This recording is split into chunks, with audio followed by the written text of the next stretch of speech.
नमस्कार दोस्तों, स्वागत है आपका मैथ्स मैजिक पे। तो दोस्तों चलते हैं हम लोग आरआरबी ग्रुप डी जो पीवाईपी प्रश्न में पूछे गए थे 2022 में मोस्ट पीवाईपी प्रश्न हम लोग आज देखेंगे मेरे दोस्त। थर्ड शिफ्ट 6 सितंबर में जो पूछे गए थे थर्ड शिफ्ट के बारे में हम लोग आज डिस्कस करेंगे, ठीक है। और इससे पहले जो भी आपका एग्जाम हो चुका था शिफ्ट में, चाहे वो दूसरा शिफ्ट हो या पहला शिफ्ट हो, 6 सितंबर का ऑलरेडी हो चुका है।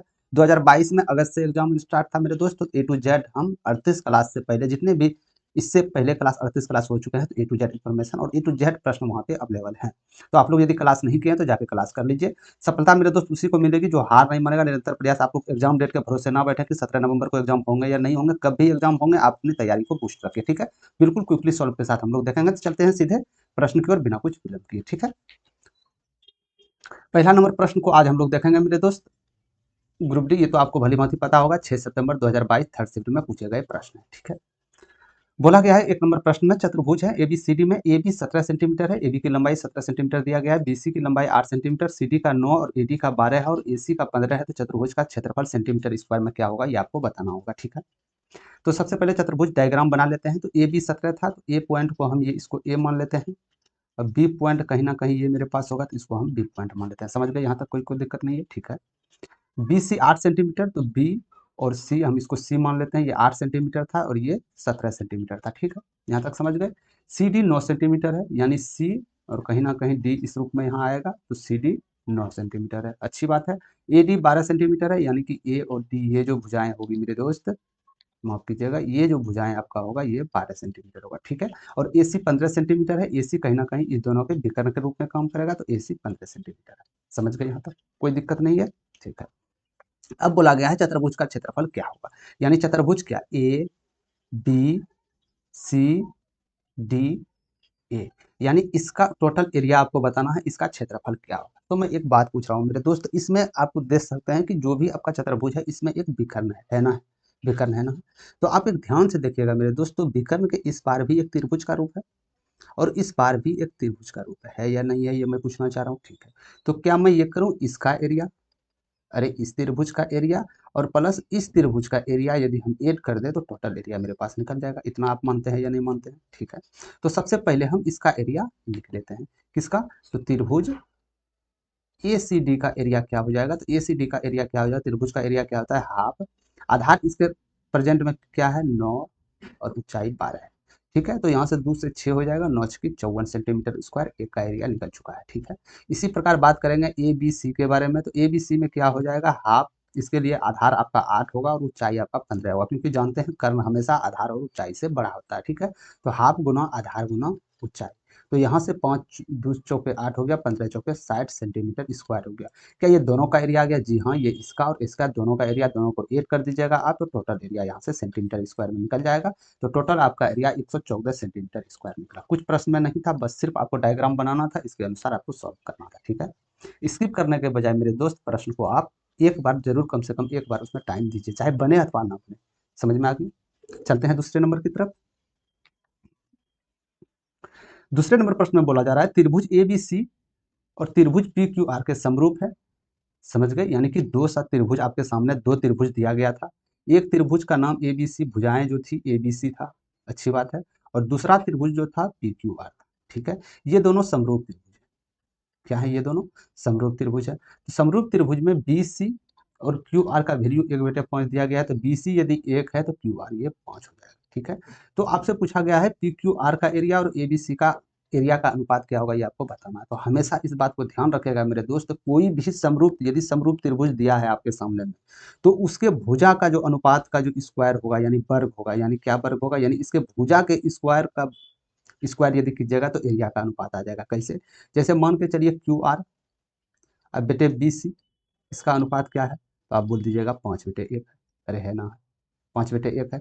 तो इसका एरिया का अनुपात क्या होगा, इसका एरिया का अनुपात क्या होगा, तो बस इसका स्क्वायर कर दीजिए, 5/25 8 यानी कि 25, यानी 25 इसका एरिया निकल के आ जाएगा। तो एरिया यहाँ से 2 नंबर करेक्ट आंसर हो जाएगा, ऑप्शन नंबर 2। समझ गए आपको। तो हमेशा एक बात ध्यान रखना है कि कोई भी दो समरूप त्रिभुज है, उनकी दोनों भुजाओं का जो अनुपात होगा उसके वर्ग का उसके एरिया का अनुपात होता है। इतना बात आप लोग समझ में आ जाएगा, ठीक है। समझ गए, यानी कि इसको 25 क्यों 1/25 क्यों नहीं, क्योंकि मेरे दोस्त क्यू आर देखिए यहाँ ना, क्यू आर यहाँ पे नीचे है, लेकिन पी क्यू आर का तो एरिया सबसे ऊपर पूछा गया था ना, तो ये ऊपर वाला एरिया नीचे चला जाएगा, नीचे वाला एरिया ऊपर चला जाएगा, तो यहाँ से आप लोग का आंसर चलेगा। ठीक है, बस सिर्फ इस बात पे ध्यान रखना है आपको, कोई भी समभुज त्रिभुज होगा तो उनके भुजाएं का जो अनुपात होगा, ठीक है, उसके भुजाओं का जो अनुपात का जो वर्ग होगा वो एरिया का अनुपात होगा। इतना बात आप लोग ध्यान से रखिएगा, बाकी बात एक प्रश्न आपको देखने पे इससे मिले। ठीक है, कहीं कोई दिक्कत नहीं है। चलते हैं तीसरे नंबर प्रश्न की तरफ।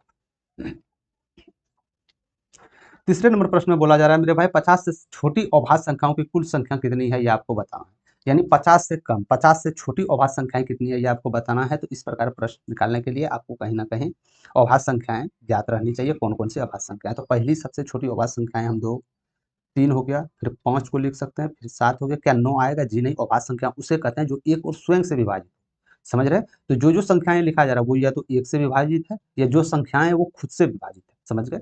9 नहीं हो सकते हैं, 11 तो हो सकते हैं, 13 हो सकते हैं, 15 तो नहीं हो सकता, 17 तो हो सकते हैं, 19 हो सकते हैं, 23 हो सकते हैं, 29 हो सकते हैं, 31 हो सकते हैं ना, हाँ, 37 हो सकते हैं,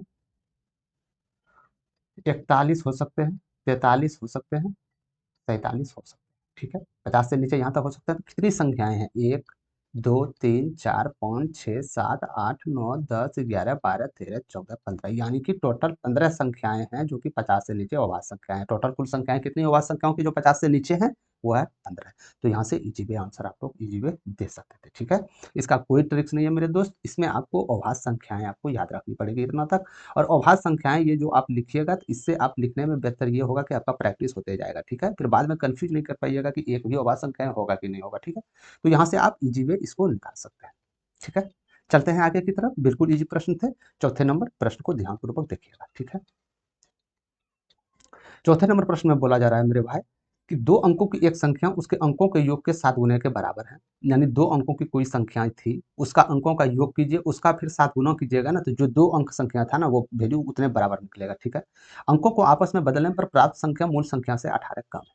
ठीक है, यानी कि अंकों को आपस में बदलने पे, यानी मान के चलिए कोई संख्या एक्स वाई है, इसका अंकों का परिवर्तन करेंगे तो वाई एक्स होगा, इसका अंतर कीजिएगा तो 18 आएगा। यहाँ तक समझ गए आप। तो आपसे बोला गया है संख्याओं का गुणनफल क्या होगा ये आपको बताना है। तो यानी कि संख्याओं का गुणनफल, ये जो 4 ऑप्शन दिया गया है मेरे दोस्त, ये तो संख्याओं का गुणनफल होगा, और वो भी 2 अंकों की संख्याओं का गुणनफल होगा। तो सबसे पहले इसमें कुछ मत कीजिए, आपको सबसे आसान विधि बनाने का विधि बताते हैं मेरे दोस्त। सबसे पहले आप ऑप्शन नंबर 1 पकड़ते हैं। ठीक है, तो यदि ऑप्शन नंबर 1 हम पकड़ते हैं मेरे दोस्त, तो 12 संख्या है, तो ये 2 अंकों की संख्याओं से गुणनफल 12 आनी चाहिए। मतलब 2 अंकों की संख्याओं किससे गुणा करें जो 12 आ जाए। क्या वो संख्याएं हो सकती है? तो आप बोल सकते हैं कि गुरुजी 6 दूनी 12, ये संख्याएं 62 भी हो सकती है, ये संख्याएं 43 भी हो सकती है, और इससे ज़्यादा तो नहीं हो सकती है ना मेरे दोस्त। या तो 62 हो सकती है, 43, या तो 26, या तो 34, लेकिन हमेशा बढ़ा लेना, क्योंकि साफ साफ बोला गया है कि अंकों के आपस में बदलने पर प्राप्त संख्या मूल संख्या से 18 कम है। ठीक है, यानी कि ये 62 में यदि हम इसका चिन्ह परिवर्तन करें, यानी ये वाला इधर, ये वाला इधर हम कर दें, 26 इसको माइनस कर दें, तो इसको 18 के बराबर आनी चाहिए। क्या आ रहा है? नहीं आ रहा। इसको भी 34 माइनस करेंगे, 18 के बराबर आनी चाहिए। आ रहा है? नहीं आ रहा, यानी कि ये उत्तर आपका नहीं हो सकता। समझ गए यहाँ से।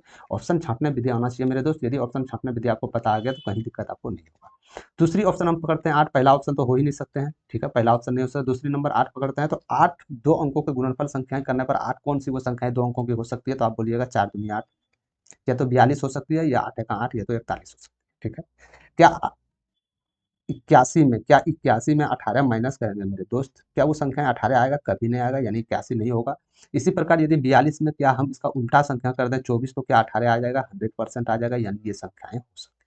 ठीक है, ये संख्याएं हो सकती है। क्या संख्याएं हो सकती है? 42 संख्याएं हो सकती है, क्योंकि ये साफ साफ प्रूव हो रहा है। ठीक है, तो क्या ये देख के हम उत्तर देंगे जी बिल्कुल नहीं? एक आपको प्रूव करना रह गया है, ऊपर वाला यदि ये आपका प्रूव हो गया तो 100% वो आपका ऑप्शन सही होगा। ऑप्शन में क्या बोला जा रहा है कि 2 अंकों की एक संख्या उसके अंकों के योग, इसका अंकों का योग कितना होगा भाई? 4 दूनी 6।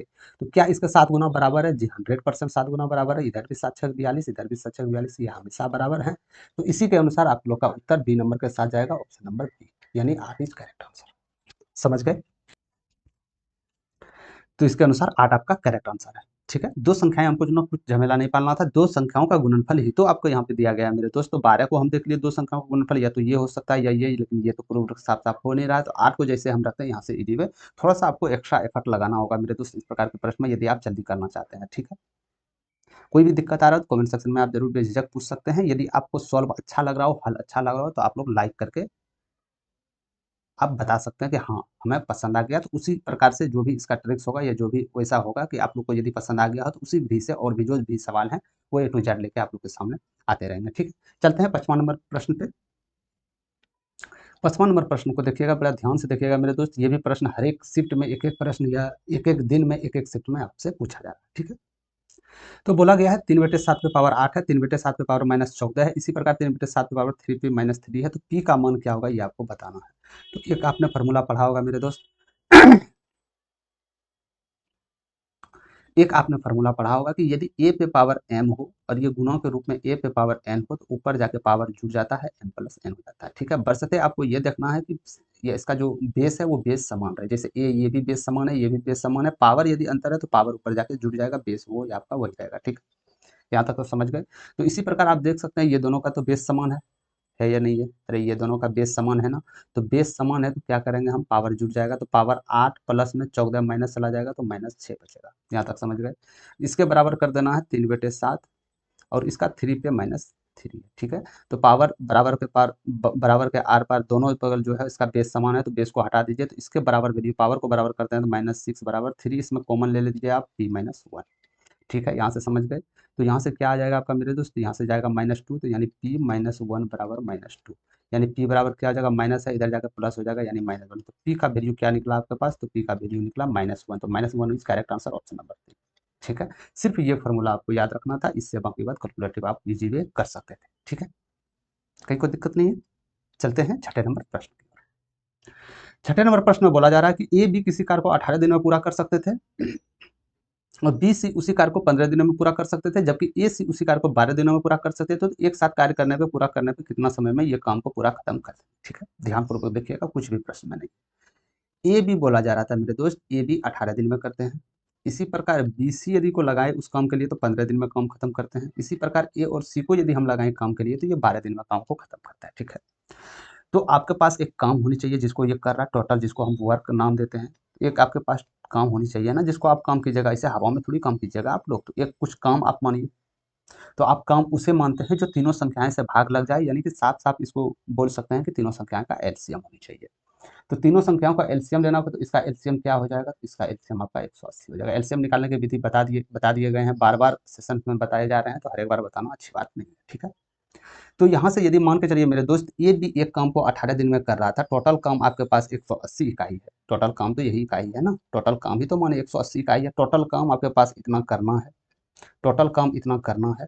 ये काम 18 दिन में खत्म कर रहे हैं, तो क्या मैं बता सकता हूँ कि एक दिन में ये कितना इकाई काम करेगा, तो आप बोल सकते हैं एक दिन में 10 इकाई काम करेगा। अरे करेगा ना, एक दिन में 10 इकाई काम करेगा, तभी तो टोटल काम करने में 180 काम करने में इसको 18 दिन लगेंगे। ठीक है, उसी प्रकार देखें बीसी, बीसी एक दिन का काम, यदि बीसी 15 दिन में टोटल काम खत्म करता है मेरे दोस्त 180 इकाई वाले काम को, तो एक दिन में कितना काम, तो 12 काम।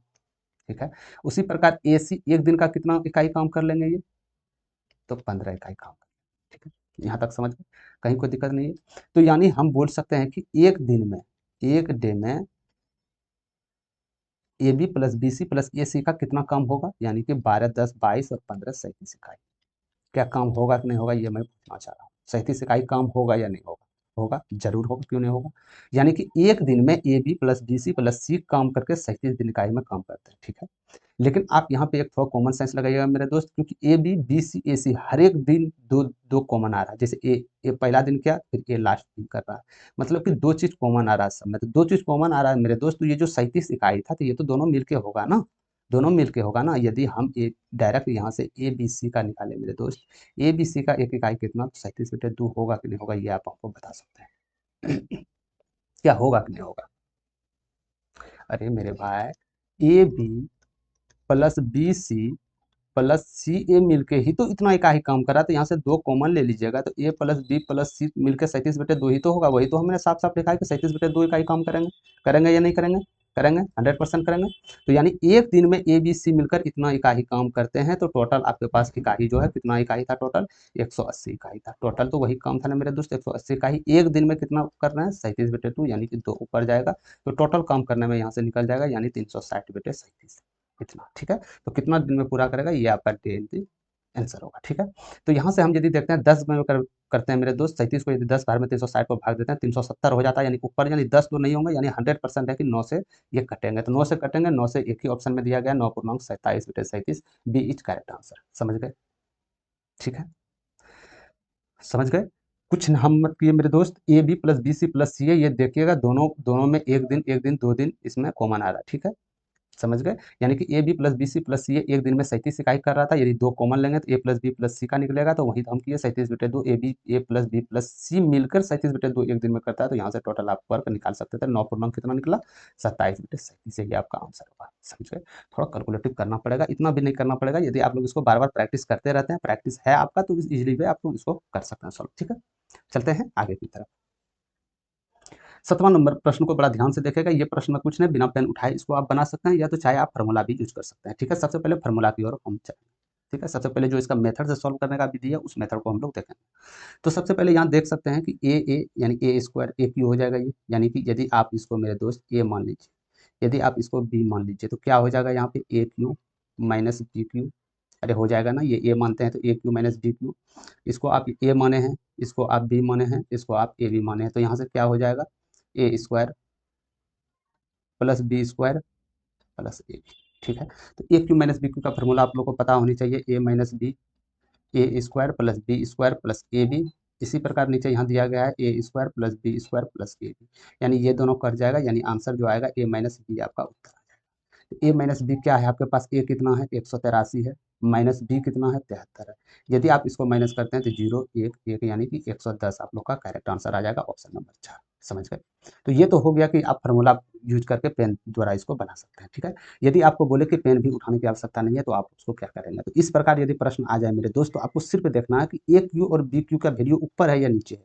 जैसे इसमें ए क्यू ऊपर है, बी क्यू ऊपर है, तो यदि ऊपर है तो ये दोनों को आपको माइनस करना होगा। सिर्फ ये आप याद रखिए कि ये दोनों को आपको माइनस करना है। ठीक है, यदि इसके पहले भी गुना के रूप में, इसके पहले भी, यानी कि ए क्यू माइनस बी क्यू देखना, यदि ए क्यू प्लस बी क्यू हो तो ए प्लस बी कर देना, ए माइनस बी कर देना। याद रहे, यदि ये वैल्यू नीचे रहे तो यही वैल्यू यदि नीचे रहता मेरे दोस्त, तो इसका आंसर 1/110 हो जाता। समझ गए?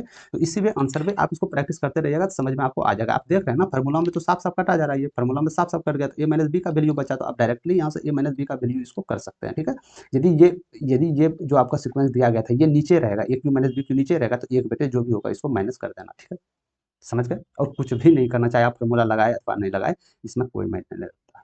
ठीक है, चलें आगे की ओर।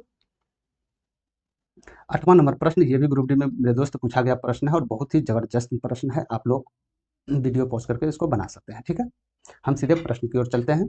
एक वस्तु को उसके अंकित मूल्य 500 रुपये पर, इसका अंकित मूल्य 500 निर्धारित किया गया था, इस पे 25% और 8% और x% की 3 क्रमिक छूट देने के बाद इतना रुपया में वस्तु को बेचा जाता है।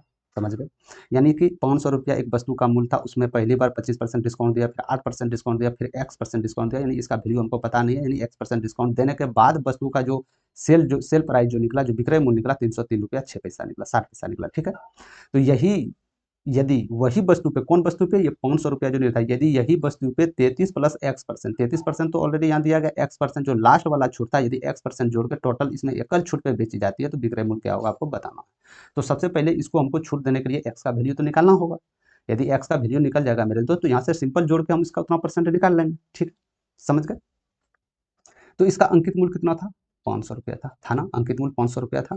25% और 8% का एकल छूट कितना हो जाता है? तो हम आपको साफ साफ बताएं मेरे दोस्त, एकल छूट यदि दो छूट का एकल छूट निकालना है, जैसे कि 25% और 8% है, तो इन दोनों को पहले आप योग कीजिए, कितना हो जाएगा? 33, माइनस का चिन्ह लगाइएगा, गुना कीजिएगा, कितना हो जाएगा? 200 और भगा 100 दे देना है, तो यहाँ से आपका 31% एकल छूट निकल जाएगा। ठीक है, समझ गए? तो यानी कि 25% और 8% का एकल छूट कितना निकलेगा मेरे दोस्त? 25% और 8% का एकल छूट जो आपका निकलेगा वो 31% निकलेगा, यानी कि अंकित मूल्य पर 31% तो छूट पहले 2 के रूप में दिया जा रहा है। ठीक है, यदि 500 रुपया में 31% का छूट दिया जा रहा है, 31% का छूट दिया जा रहा है, क्या मैं बोल सकता हूँ कि इसका वैल्यू 69% के बराबर हो जाएगा?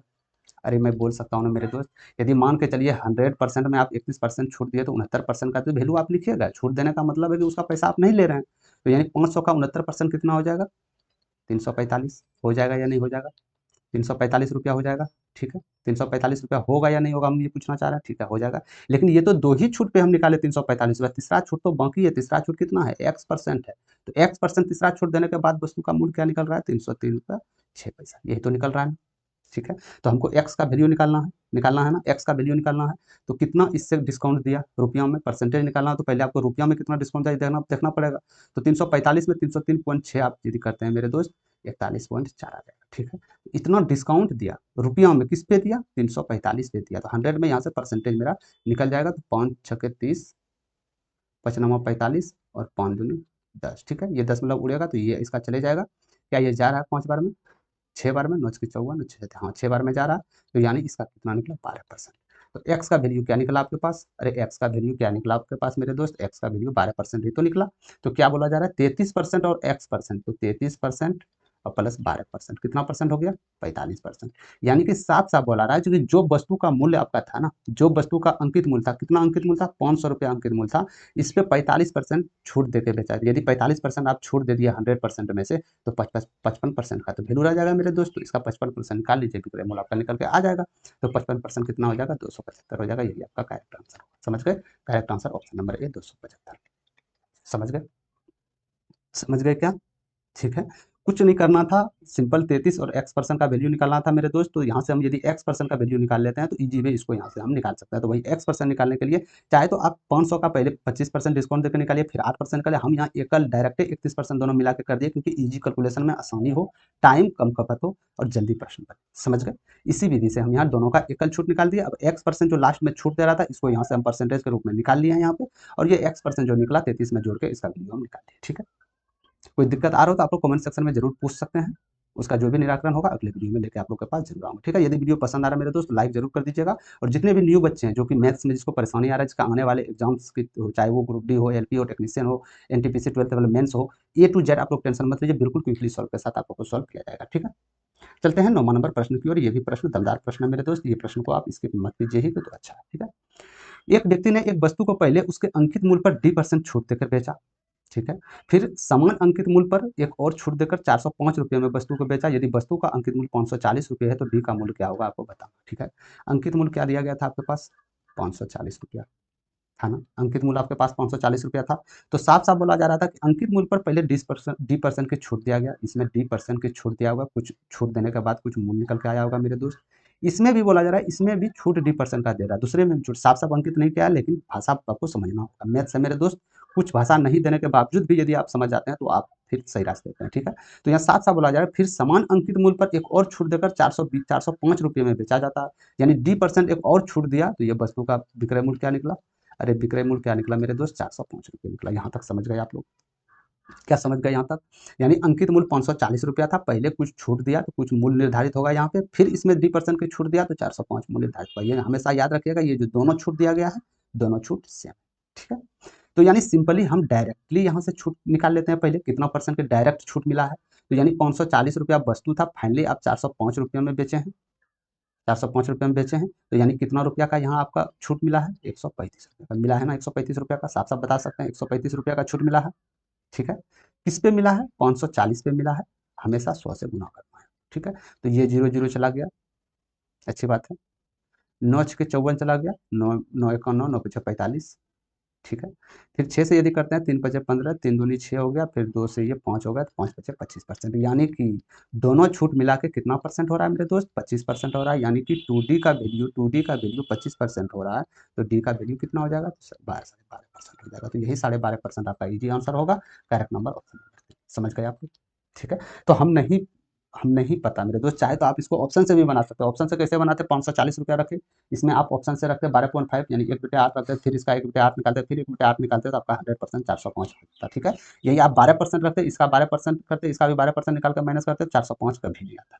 समझ गए, तो इजी पे इसको हम कुछ नहीं किया, डायरेक्ट यहाँ से हम डायरेक्ट कितना छूट मिला, दो छूटों का डायरेक्ट छूट, टोटल छूट कितना हो गया, टोटल छूट 35% होगा, लेकिन हम जानते हैं कि छूट 2 दिया गया है।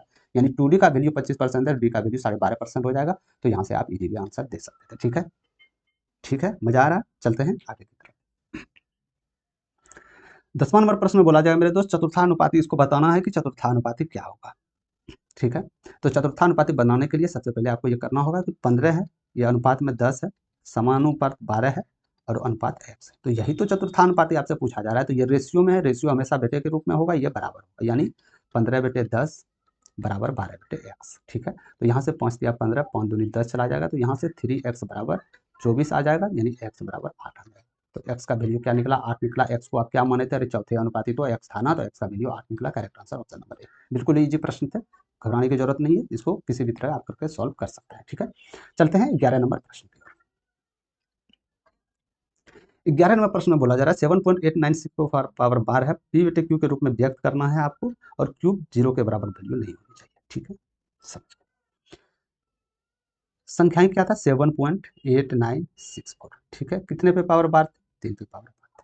आपको 7 के साथ छेड़छाड़ नहीं करना। क्यों नहीं करना है? क्योंकि दशमलव के इस पार है, 7 का वैल्यू सेम इसमें आ जाएगा। ऑप्शन में भी देख सकते हैं 7 से स्टार्ट है वैल्यू। ठीक है, तो यहाँ से 7 से हम ले लेंगे, तो आपके पास क्या संख्या बचेगी? 8964 बचेगा ना, 8964।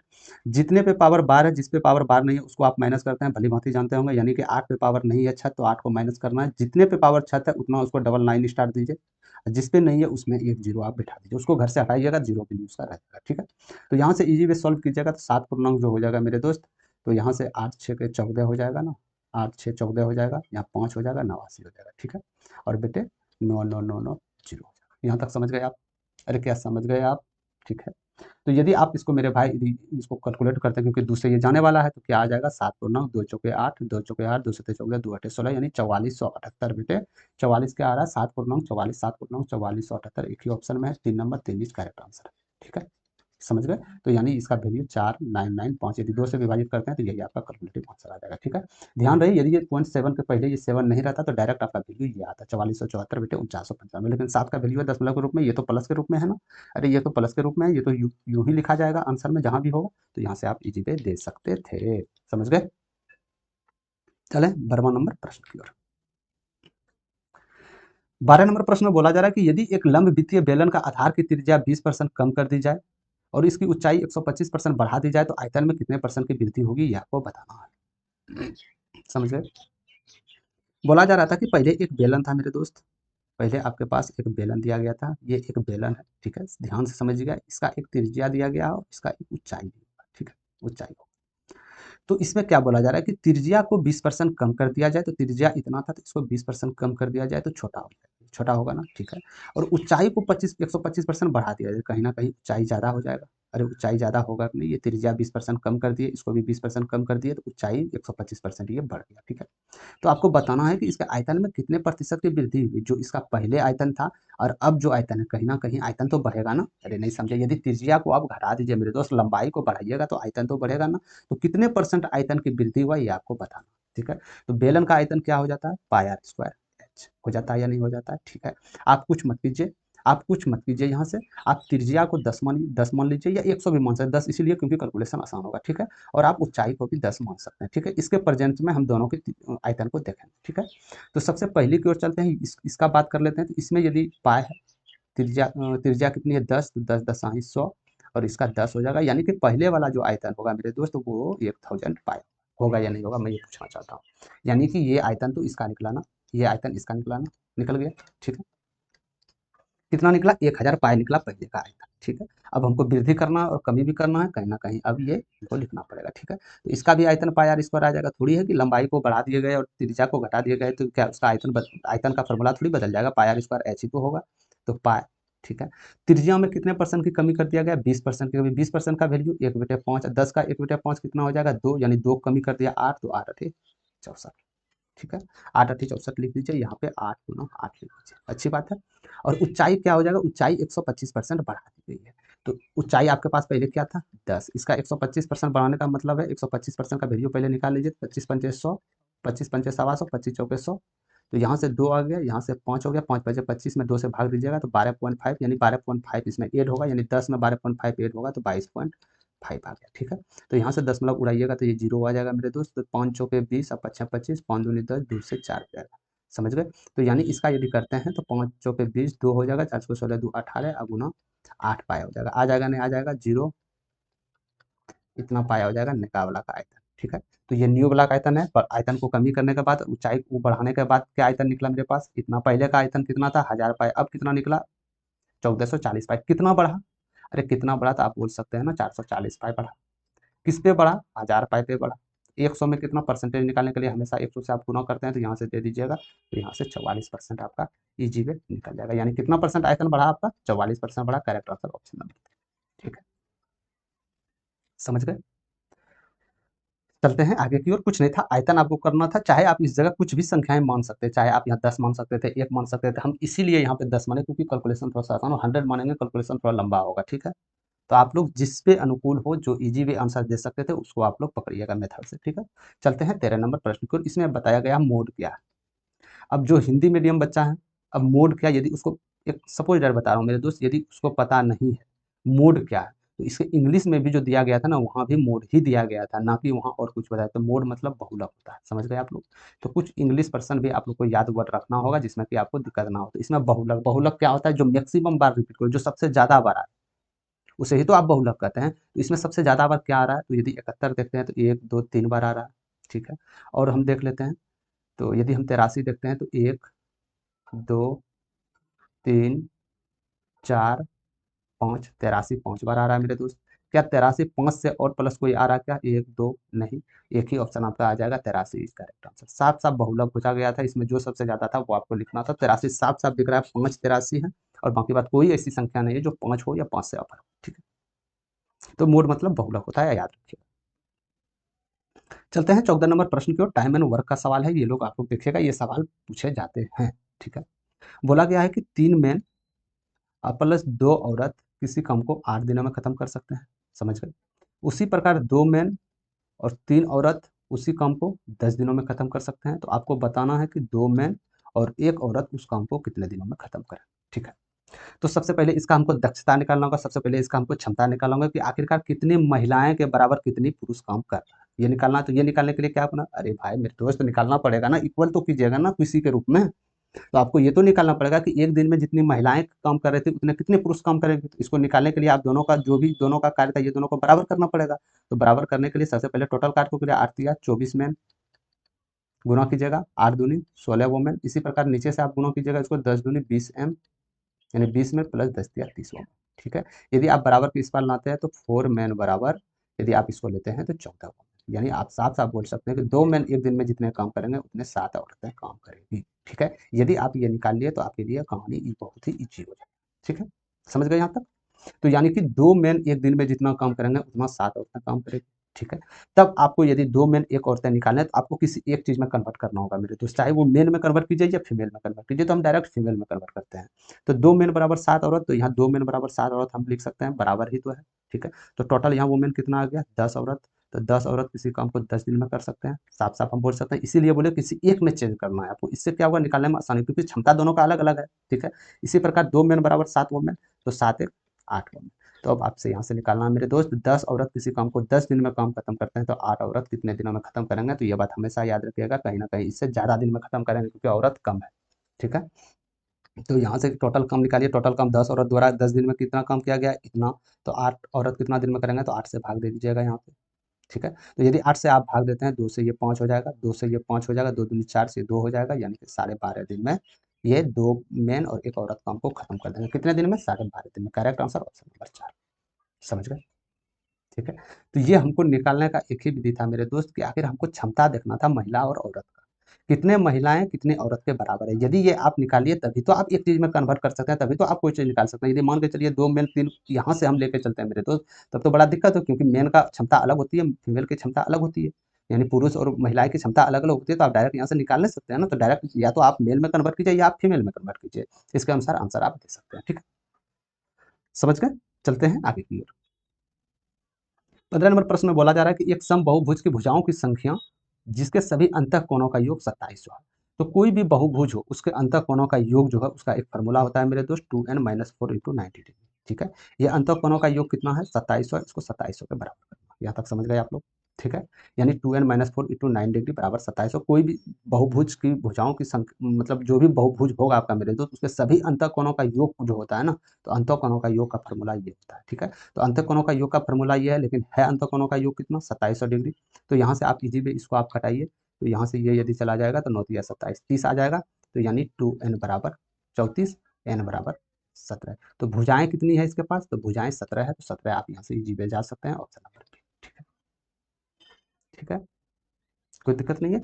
सिर्फ आप एक फार्मूला यानी कि अंतःकोण का फार्मूला पूछे, अंतःकोण, अंतःकोणों का योग, अंतःकोणों का योग जो होगा मेरे दोस्त 2n-4 तो 90 डिग्री, ठीक है, ये आप हमेशा याद रखिएगा। जब भी अंतःकोणों का योग पूछे बस वैल्यू इसके बराबर कर देना है, आपके पास जो n का वैल्यू निकल के आएगा वही आपकी भुजाओं की संख्या हो। समझ गए आप लोग?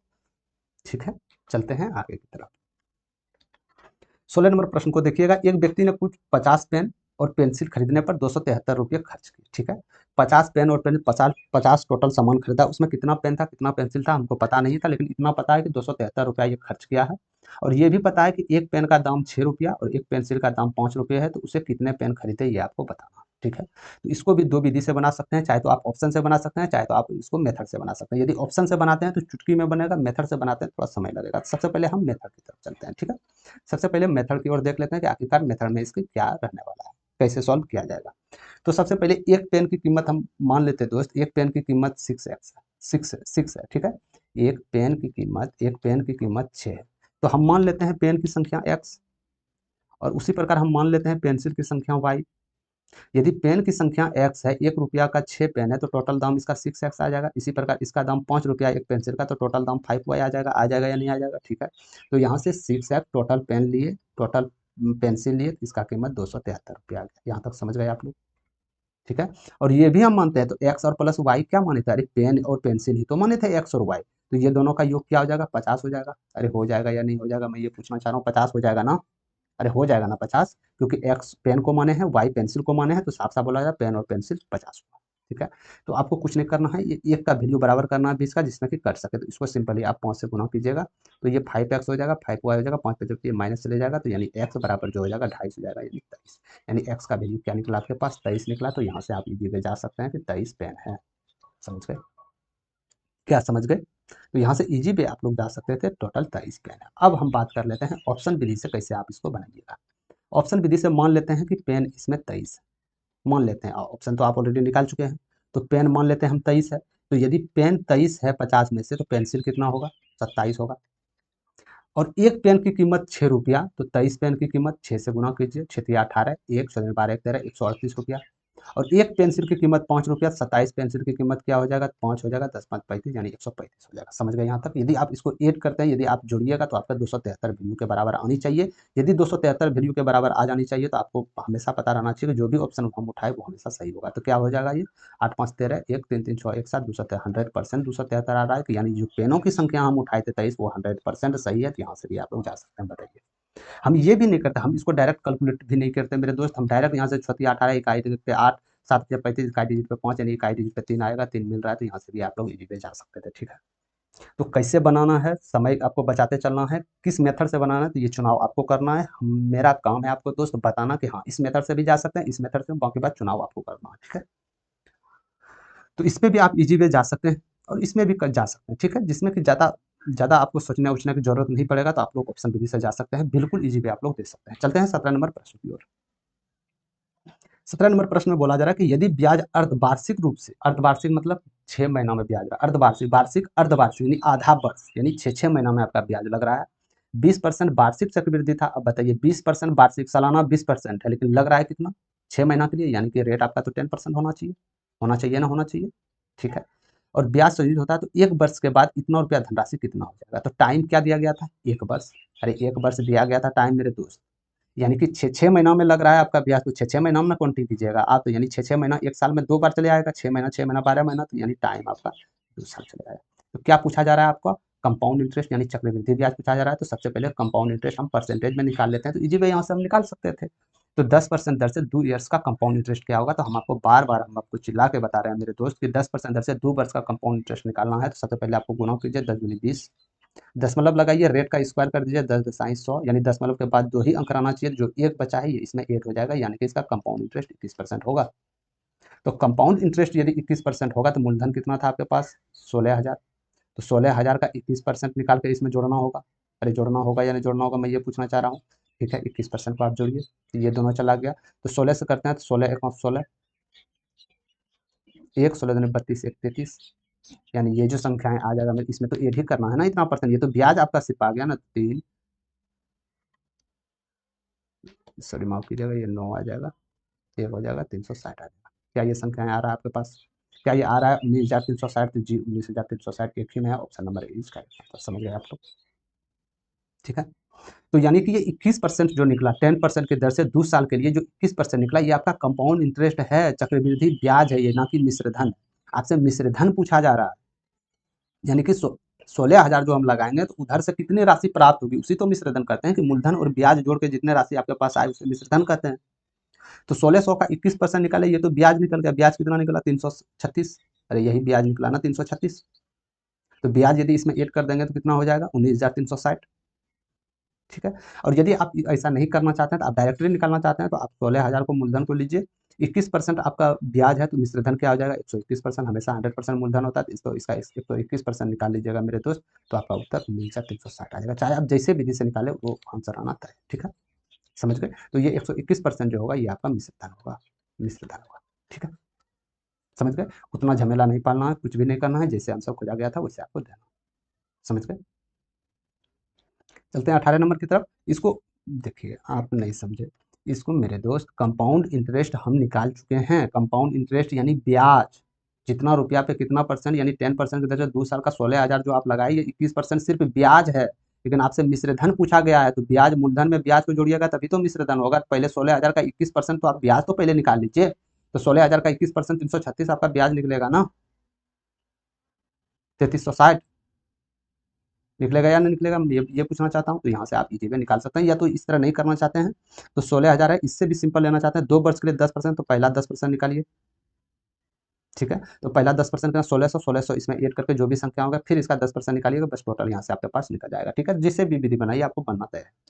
चलते हैं 18 नंबर प्रश्न की तरफ। विभाजन विधि द्वारा दो संख्याओं का महत्तम समावर्तक ज्ञात करने में भागफल क्रमशः 1, 5, 2 है और अंतिम भाजक 15 है, तो दोनों संख्याओं का लघुत्तम समावर्तक क्या होगा आपको बताना है। तो आप मोसो निकालने जानते होंगे भाजक विधि द्वारा, कि जैसे मान के चलिए 4 से भाग 7 में दे रहे हैं तो ये एक बार में जाएगा 4, फिर 3 शेष बचेगा, फिर इसमें भाजक को भाग दीजिएगा, फिर एक बार में जाएगा। इसी प्रकार तो निकालते हैं आप। तो यानी पहला भागफल कितना? 1, दूसरा भागफल कितना? 5, तीसरा भागफल कितना निकला? 2 निकला, और बोल रहा है लास्ट में भाजक 15। यदि लास्ट में भाजक 15 है मेरे दोस्त, यदि लास्ट में भाजक 15 है तो क्या मैं बोल सकता हूँ इस जगह संख्याएं 30 होगा? अरे होगा ना, भाजक गुना भागफल की जगह, तभी तो भाजक निकलेगा आपका 30 निकल गया। तो 30 जो यहाँ आया आप किससे भाग दिए? जो ये जो 4 जो आया आप कहाँ से उठा के लाएगा? तो आगे वाला भाजक तो है ये ना, ये 30, तो यहाँ से भाजक हो जाएगा। तो ये जो यदि भाजक हो जाएगा तो 5 या 15 150, और शेष तो ये 15 बच रहा था, यानी ये 165 हो जाएगा। होगा या नहीं होगा? अरे मेरे दोस्त, भाजक जिसे मान के चलिए 4, 4 एका 4, अब जो शेष बचा 4 3 7, इसी को तो ऐड करके आप लिखिएगा। उसी प्रकार हम लिखे 5 या 15 150, 15 165। ठीक है, तो यानी 165 यहाँ होगा, यही तो भाजक है। तो 165 एका 165 और 30 जोड़ेंगे 195। तो साफ साफ आपसे बोला गया है 165 और 195 का एलसीएम क्या होगा ये आपको बताना। समझ गए? क्या समझ गए आप लोग? यानी 165 और 195 का एलसीएम क्या होगा ये आपको बताना है। तो एलसीएम वो संख्याएं होगा, एलसीएम वो संख्याएं होगा जो 165 और 195 दोनों से विभाज्य हो जाए। ठीक है, यानी कि ये संख्याएं 165 195 से भी विभाज्य होगा, या तो ये संख्याएं उससे विभाज्य होगा जो 165 195 को पूरी तरह भाग लग जाए। जैसे 11, 11 इससे जा रहा था, यानी ये संख्याएं 11 से भी विभाज्य होनी चाहिए। तो इसमें देख लेते हैं 11 से कौन विभाज्य है। यदि हम 11 का 11 करते हैं तो यहाँ से 104, फिर 11 नंबर 99 करते हैं तो यहाँ से आ जाएगा कितना? 9 5, हाँ 11 से ये जा रहा है, 11 से ये जा रहा है, इसको देख लेते हैं। 11 एक 11 तो यानी 101, 11 नंबर 99 तो यहाँ आ जाएगा 2, ये भी नहीं जा रहा है 11 से देख लेते हैं। 11 दूनी 22, यहाँ 8 हो गया। 11 सत्ते 77, ये भी नहीं जा रहा है 11 से। 11 दूनी 22 नहीं होगा, 11 एक 11 यानी 103, 11 नंबर 99 तो ये भी नहीं जाएगा 11 से, यानी एक ही ऑप्शन आपके पास निकल के आया, ये नंबर। क्यों हम एलसीएम निकाले? एलसीएम निकालने के भी झमेला नहीं है, तो आप साफ साफ इस जगह वो संख्याएं होगी जो 195 और 165 से विभाज्य तो होगा, बट वो संख्याएं से भी विभाज्य होगा जो संख्याएं 165 को विभाज्य करे और 195 को विभाज्य करे। तो 11 हम साफ साफ देख रहे हैं 165 से जो विभाज्य कर रहा है, यानी ये संख्या 11 से भी विभाज्य होनी चाहिए। तो 11 से विभाज्य होनी चाहिए, तो इतनी संख्याएं आपके पास निकल के आ रहा है जो 11 से विभाज्य है। ऑप्शन नंबर ए बताइए। ठीक है, चलते हैं आगे की तरफ। 19 नंबर प्रश्न को देखिएगा, माद माध्यलक बहुलक, इससे एक प्रश्न हर एक शिफ्ट में आपको देखने को मिलेंगे आगे वाले आने वाले एग्जाम्स में, चाहे कोई भी चीज़ का, रेलवे हो एसएससी हो, कोई भी चीज़ हो, एक आपको प्रश्न देखने को मिलेंगे। ठीक है, तो बोला गया कुछ आंकड़े के लिए बहुलक माध्य से 6 अधिक है और इसका माध्यक 13 है, तो उन आंकड़े का बहुलक क्या होगा? तो सबसे पहले इसका 3 फार्मूला निकल के आता है मेरे दोस्त। 3 फार्मूला में नहीं, कम से कम एक फार्मूला आपको याद रखना बहुत जरूरी है। ठीक है, बहुलक जो हो जाएगा, एक फार्मूला है 3 माध्य का माइनस 2 माध्य। ये फार्मूला आप लोग इजी वे जानते होंगे, बहुत ही इजी फार्मूला है ये। बहुलक जो होता है 3 माध्य का माइनस 2 माध्य होता है। ठीक है, यहाँ तक समझ गए। और प्रश्न में बोला जा रहा है बहुलक माध्य से 6 अधिक है, यानी कि साफ साफ है मेरे दोस्त कि बहुलक अब माइनस माध्य कीजिएगा ना तो ये 6 के बराबर आ जाएगा। ठीक है, साफ साफ बोला जाएगा, हम कुछ नहीं किए, जो प्रश्न में बोला जा रहा है वही हमने किया कि बहुलक माध्य से 6 अधिक है और माध्यक 13 दिया गया था। ठीक है, तो यहाँ से बहुलक है तो हम बहुलक लिख लेते हैं, बहुलक बराबर माध्यका 13 दिया गया था, तृतीया 39 माइनस 2। माध्य को आप क्या लिख सकते हैं, अरे माध्य को आप क्या लिख सकते हैं, माध्य को आप बहुलक -6 को लिख सकते हैं। अरे मेरे दोस्त माध्य इधर जाएगा प्लस आ जाएगा ना, तो माध्य बराबर बहुलक -6 तो ही होगा, होगा या नहीं होगा मैं ये पूछना चाहता हूँ जी, 100% होगा। तो यहाँ से आप यदि बहुलक निकालते हैं मेरे दोस्त तो जो बहुलक हो जाएगा 39 माइनस 2 बहुलक गुना हो जाएगा ना, ब्रैकेट है और प्लस 6 दूनी 12, क्योंकि माइनस है, माइनस माइनस प्लस हो जाएगा 12 है। ठीक है, तो ये 2 बहुलक इधर उठ के आएगा तो 2 बहुलक और 1 बहुलक माइनस है, इधर आकर प्लस हो जाएगा, यानी कि 3 बहुलक बराबर 51। 39 और 12 यदि ऐड करते हैं तो 51, तो एक बहुलक के बराबर क्या आपके पास संख्या आ जाएगी, एक बहुलक के पास 17 आ जाएगी, तो यानी बहुलक आपके पास कितना है, तो 17 है, करेक्ट आंसर ऑप्शन। समझ गए। ठीक है, तो सिर्फ एक फार्मूला आपको, ये हमेशा फार्मूला आपको याद रखना होगा मेरे दोस्त, ये फार्मूला से आपका बहुत बहुत बड़ा बड़ा काम करने वाला है, याद रखिएगा। ठीक है, तो ये फार्मूला आपको ध्यान में मद्देनजर रखते हुए चलना है। ठीक है, चलते हैं आज के लास्ट नंबर प्रश्न की ओर, 20 नंबर। ये प्रश्न लगते हैं बहुत हार्ड सा, बहुत एकदम लंबा चौड़ा प्रश्न लगते हैं कि यहाँ से लेकर बहुत दूर तक चले गए हैं, लेकिन ये प्रश्न में कुछ नहीं है, बिल्कुल ये सिर्फ भाषा का खेल किया गया, क्योंकि जानता है एग्जामिनर अधिकतर स्टूडेंट तो ये लाइन देख के वो भाग जाएंगे, तो इतना बड़ा प्रश्न है, लेकिन प्रश्न में कुछ नहीं है। क्या प्रश्न में वो हम देख लेते हैं। पिछले वर्ष गंगा का मासिक वेतन 12,000 था और सरस्वती का मासिक वेतन 10,000 रुपया था। इस वर्ष गंगा का मासिक वेतन 14,400 रुपया हो गया, यानी बढ़ के हो गया 2400 400 बढ़ा है, जबकि सरस्वती का वेतन 12,500 रुपये है। यदि पिछले वर्ष के मासिक वेतन की तुलना में इस वर्ष सरस्वती के मासिक वेतन में प्रतिशत x% की वृद्धि हुई, यानी कि सरस्वती के मासिक वेतन में x% का वृद्धि हुआ, हुए किया। पहले सरस्वती को कितना मिला था, सरस्वती हम देख लेते हैं मेरे दोस्त, यानी सरस्वती को आप x मान सकते हैं ना, क्योंकि साफ साफ बोला गया है x। तो पहले सरस्वती का कितना वेतन था, 10,000, अब वेतन सरस्वती का कितना आ रहा है, 12,500, यानी कितना बढ़ा, 2500 बढ़ा। किस पे बढ़ा, अरे 10,000 पहले मिला था इसी पे तो बढ़ा होगा, तो 100 में कितना, तो यानी x का वैल्यू यहाँ से निकल जाएगा, तो ये दोनों यानी x बराबर 25%, यानी कि 25% इसका आय में बढ़ोतरी। ठीक है, इसके वेतन में, यानी x किसका था, अरे सरस्वती का था, सरस्वती के वेतन 25% वृद्धि हुई पिछले के मुकाबले। ठीक है, यहाँ तक समझ गए। अब चलते हैं हम गंगा की तरफ, गंगा को y मानते हैं। तो गंगा जो है मेरे दोस्त पिछले वर्ष की मासिक तुलना में इस वर्ष गंगा का वेतन y% की वृद्धि दर्शाता है। ठीक है, तो पहले गंगा का वेतन कितना था, 12,000, अब गंगा का वेतन कितना हो गया, 14,400। क्या मैं बोल सकता हूँ कि 2400 रुपया इसका मासिक वेतन वृद्धि हुआ होगा, अरे 2400 रुपया वृद्धि हुआ होगा, तो 2400 रुपया वृद्धि किस पे हुआ होगा, 12,000 पे हुआ होगा, तो 100 पे कितना होगा, तो ये दोनों चला गया, यहाँ से यहाँ चला गया, 12 दूनी 24, यानी कि y बराबर हो गया 20%, हो गया ना, y बराबर 20%। तो बस इसका वैल्यू आपको पुट करना था, क्या वैल्यू पुट करना था, x माइनस वाई, तो x माइनस वाई करेंगे 5% बेटे, y कितना है 20% गुना 100, तो यहाँ से परसेंटेज गया 5 चौक 20, यानी कि 25%, तो 25% आपका कुल इसमें से इसका मान 25% आ रहा है, option number B is correct answer. समझ रहे आप लोग। तो कुछ प्रश्न में नहीं था, सिर्फ ये बोला गया था कि उसके वृद्धि आयतन में कितना वृद्धि हुआ, बस उसी को कैलकुलेट करना था और भी कुछ भी नहीं था। ठीक है, तो कैसा लगा आप लोग को उत्तर, कमेंट सेक्शन में आप लोग जरूर बताइएगा। यदि मजेदार लगा तो आप लोग लाइक जरूर कर दीजिएगा, यदि अच्छा लगा शेयर भी जरूर कर दीजिएगा आप लोग। ठीक है, और एक सेशन मेरे दोस्त चलता है मैथ्स स्पेशल, ये टॉप 15 सवाल है, इसमें आपको पेन उठाने की भी आवश्यकता नहीं है, इसमें बिल्कुल आपके मतलब बेसिक तरीका से आप लोग को बताया जाता है, बिल्कुल मुंह से कैसे आप लोग कर सकते हैं। ये बात तो है मेरे दोस्त, 25 में 25 प्रश्न तो आप बिना पेन उठाए तो नहीं कर सकते हैं, बट 25 में मैक्सिमम क्वेश्चन 10 क्वेश्चन 5 क्वेश्चन ऐसा जो बिना पेन उठाए कर सकते हैं, बट ये नियम आपको पता होनी चाहिए। बहुत ही महत्वपूर्ण प्रश्न है और सभी प्रयोगता के लिए, चाहे आप A to Z जिसमें भी मैथ्स में दे रहे हैं, सब प्रयोगता ऑलरेडी इसका 5 क्लास चल चुका है, इसमें नहीं देखें जाके आप लोग बहुत बेनिफिट होने वाले आने वाले एग्जाम्स के लिए। ठीक है, और जो भी आपका रिलेटेड नोटिफिकेशन, जो भी अपडेट्स चाहिए मेरे दोस्त, तो आपको टेलीग्राम चैनल पे जाना होगा, टेलीग्राम चैनल पे जाके ये भी सर्च कर लेते हैं, तो आप वहाँ पे मैथ्स मैजिक का चैनल आ जाएगा, वहाँ पे ज्वाइन करके आप लोग अपडेट्स 24 घंटे रह सकते हैं। ठीक है, या तो हम इसके डिस्क्रिप्शन में लिंक दे देंगे टेलीग्राम चैनल का, वहाँ भी क्लिक करके आप लोग जाके अपडेट्स पा सकते हैं। ठीक है, यदि सेशन अच्छा लगा मेरे दोस्त तो लाइक आप लोग जरूर कर दीजिएगा, जितने भी न्यू बच्चे हैं शेयर कर दीजिएगा। यदि अभी तक आप लोग मेरे चैनल पे न्यू हैं, यदि अभी तक चैनल को सब्सक्राइब नहीं किया तो आप लोग गलती कर रहे हैं, चैनल को सब्सक्राइब करके बेल आइकन ऑल पे क्लिक कर दीजिएगा। कुछ भी अपडेट आता है A to Z अपडेट, कहीं भी जाने की जरूरत नहीं है, A to Z प्रोवाइड आप लोग को यहाँ से कराया जाता है, चाहे वो मैथ्स रिलेटेड PDF हो या कोई गवर्नमेंट जॉब हो या कोई न्यूज हो। ठीक है, तो मेरे दोस्त अभी के लिए इतना ही, जय हिंद, मिलते हैं कोई नेक्स्ट सेशन में।